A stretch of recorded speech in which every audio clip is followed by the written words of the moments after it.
করছে, এগুলো আমাদের ক্লিয়ার হওয়া দরকার। অ্যাকচুয়ালি মানে রাজ্য কমিটি এই উৎসবটা সম্পর্কে বিরাটভাবে অপমানিত হয়েছে। সেই জিনিসটা কেমন অর্থনীতিটা বুঝেছি যে যখন এই বছর উৎসব হবে বলে মিটিংয়ের অ্যারেঞ্জমেন্ট হবে, তো লোক যা উপস্থিত হয়েছে তার ভিতরে দেখা গেল কি সবারই মতামত যে এই গত বছর যে উৎসব কমিটিতে উৎসব করছে এই উৎসব খুব সুন্দর করছে, আর এদেরকেই আমাদের দায়িত্ব দিতে হবে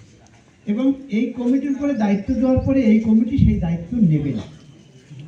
না নেওয়ার যখন এরা জন্য আর কি বারংবার তাদের রিকোয়েস্টের পরেও ইনকার করছে, লাস্ট পর্যন্ত ওদের উপরে নির্ভর করে ওই মিটিং সমাপ্ত হলো যে আজকে জনসংখ্যা কম, অর্থাৎ আমরা ফিরে আবার আগামী রবিবার, এই মিটিংটা ছিল শুক্রবারে, রবিবারে ফিরে আবার দুদিন পরেই মিটিং ডেকে ফিরে আবার অ্যারেঞ্জমেন্ট হবে।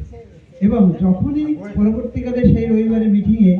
আবার সেই ছেলেদেরকে দায়িত্ব দেওয়া হয়, দেয় কিন্তু রাজ্য কমিটি, বিশেষ করে পোদ্দারবাবু, খালেদবাবু জানরাই ছিলেন, তাঁরাই এনাদের উপরে এমনভাবে একটা দাবি রেখে প্রেশার দিল যে এরা লাস্ট পর্যন্ত ইনকার করতে পারেনি। তখন এরা পূর্বের পরিস্থিতি অনুসারে কিছু শর্ত রাখছে যে তাহলে আমাদের লিখে দিতে হবে, কিংবা আরও যা কিছু শর্ত রাখছে সেই শর্ত কমিটি মেনে নিল। তারা সেইভাবে রাজ্য কমিটি বললো তোমরা অর্জ করো, এনরা অর্জ করছে, আর ওই যে লিখিতভাবে যে লিখে দিচ্ছে এই কমিটিকে যে ঠিক আছে তোমাদের উপর সম্পূর্ণ আমরা দায়িত্ব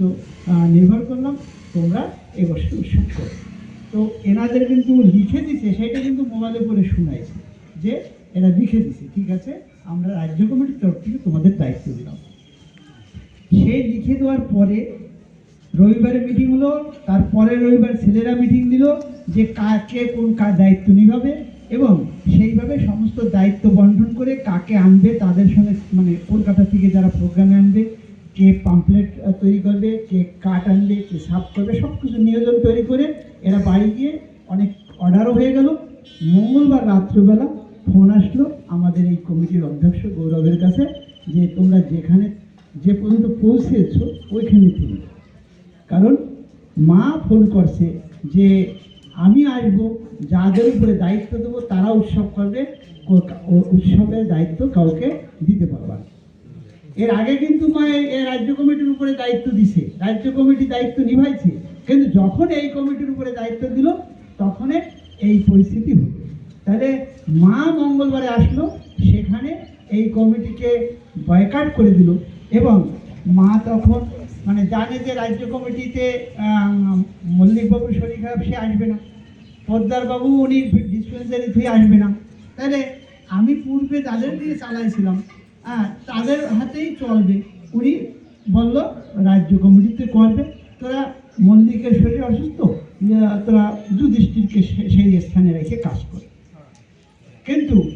ওই ছেলেগুলোকে যে আউট করলো, ওখানে আমরা চাচ্ছিলাম তাদের একটা সান্ত্বনামূলক একটা কথা হোক, কিন্তু মা তারও ধরেন অনেক মনের দুঃখে ছেলেরা তো ওখান থেকে আসছে, কিন্তু আসার আগে আমাদের গৌরব ভাই বলল কি তাহলে মন্দিরের দায়িত্বটা কে নেবে, কারণ এই কমিটি গত উৎসবের পরে এরা মন্দিরে নিয়ে মানে বিরাটভাবে একটা আয়োজন স্বপ্ন নিয়ে এরা রাজস্থানে পাথর দেখতে গেছে, পাথর দেখে আসছে, পাথর চয়েস করে আসছে যে আমরা সিমেন্ট কংক্রিটের মন্দির যদি করি তাহলে এটা ক্ষণকালের জন্য হয়তো 200 বছর এর লাইফ টাইম, কিন্তু পাথরের যদি মন্দির হয় তা হাজারো বছরের লাইফ টাইম। তাই তারা সেখানে যাওয়ার পরে মায়ের মিটিংয়ে যখন ওই মানে পরবর্তীকালে মা যখন এসে মিটিং নিল, উনি বলে যে এই পাথর দেখতে গেল কার আদেশে, মন্দির হবে এখানে আমি জানি না, আমাকে না জানাই পাথর দেখতে গেল কার। তাতে ছেলেরা অনেক মনক্ষুণ্ণ, শুধু ওই পীযূষ বলছিল যে আমরা আমাদের গাঠির পয়সা খরচা করে আমাদের মতুয়াদের একটা বিরাট কিছু হোক সেই স্বপ্ন নিয়ে আমরা পাথর দেখতে গেছি, আমরা কারো কাছ থেকে পয়সা নিয়ে যাইনি, কমিটির পয়সা খরচা করিনি। এটা তো গর্ব হওয়া উচিত ছিল যে আমাদের এখানে কিছু ছেলেরা আজকে বিরাট স্বপ্ন নিয়ে তারা পাথর দেখতে গেছে, হ্যাঁ আমাদের পিছনে আরো উৎসাহ দেওয়া উচিত ছিল, কিন্তু বিনিময়ে আমরা যা পেলাম তা আমাদের আর এখানে করার কিছু ইচ্ছা নেই। তারপরেও তাদের উৎসাহজনক দুটো কথা হয়ে তাদের দায়িত্ব দেওয়া হয়নি। কিন্তু ওই যেদিনকে মা যখন এই উৎসবের ব্যাপারে দায়িত্ব এদের ক্যান্সেল করে দিল, গৌরব আসার সময় একটা কথা জিজ্ঞাসা করছিল যে ঠিক আছে চলে তো যাচ্ছি, তা একটা কথা, এখন এই মন্দিরের দায়িত্বটা কে নেবে? মন্দিরের দায়িত্ব মানে করা হবে কি হবে না, ভাই দায়িত্ব কে নেবে? মা কিন্তু বললো না দায়িত্ব তো তোমারই নেওয়া রয়েছে, তুমিই করবা মন্দির, সে দায়িত্বটাও দিল না, কথার পরেও কোনো উত্তর হল না। তার মানে ছেলেদের উৎসবের থেকে বঞ্চিত করে, সমস্ত কাজের থেকে বঞ্চিত করে ওখান থেকে তাড়াই দেওয়া হলো কিনা। এরপরে রাজ্য কমিটি যখন লিখিয়ে দেওয়ার পরে যখন তারা সেখানে এত বড় অপমান হলো, তাই আজকে মহারাষ্ট্রের প্রগতির জন্য এই ছেলেগুলো চিন্তা করে এগোইছে, রাজ্য কমিটি সদা সর্বদা চাচ্ছে, তখন মানে এই রাজ্য কমিটির ভাবনা কোনো কাজে লাগছে না। এর জন্য আজকে মানে আমাদের মহারাষ্ট্রের প্রগতির জন্য, আমাদের মহারাষ্ট্রের উন্নতির জন্য আমরা যদি কমিটি তৈরি করে তার মাধ্যম দিয়ে চেষ্টা নিই, সেখানে তাদেরও মানে আন্তরিকভাবে